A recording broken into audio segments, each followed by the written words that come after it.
Andy Serkis had a memorable guest stint on the Star Wars TV series Andor, but he had some concerns when he was offered his role. In 2022, Serkis appeared in 3 episodes of Andor as Kino Loy, a fellow prisoner whom Diego Luna's Cassian Andor met while incarcerated on Narkina 5. However, he didn't go into the Disney Plus show entirely without trepidation. His initial hesitation stemmed from his prior history with the Star Wars franchise.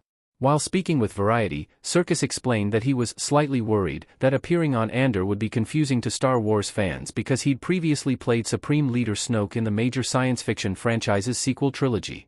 To be honest, I was slightly worried because I'd been in the Star Wars universe as Supreme Leader Snoke. And then I was thinking that was confusing enough for the fans. And I just thought they might think there was a weird connection to this new character that I was playing, but when I met with Tony Gilroy, I just loved where he was coming from with this story. To talk about fascism through the lens of Star Wars, I thought it was incredible.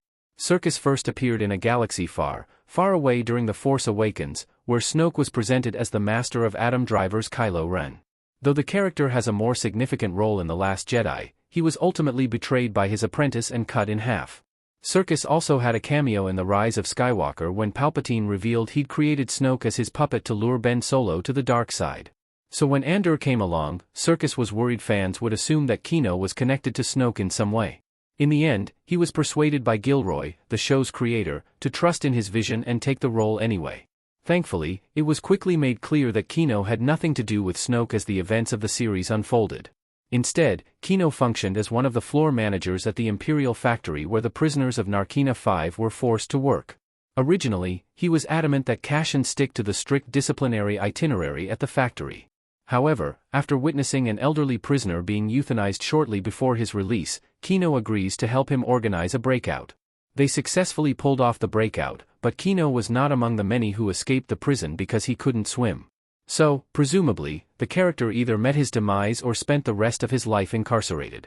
However, what was a sad fate for Kino made for compelling television for Disney Plus subscribers, and he was one of the many people who helped push Cassian on the path to join the rebellion. Both of Andor's seasons were met with critical acclaim. The show, which chronicled Cassian's life in the 5 years leading up to the 2016 movie Rogue One, has an overall 96% tomato meter rating among critics on Rotten Tomatoes, and an 89% for the audience-driven popcorn meter.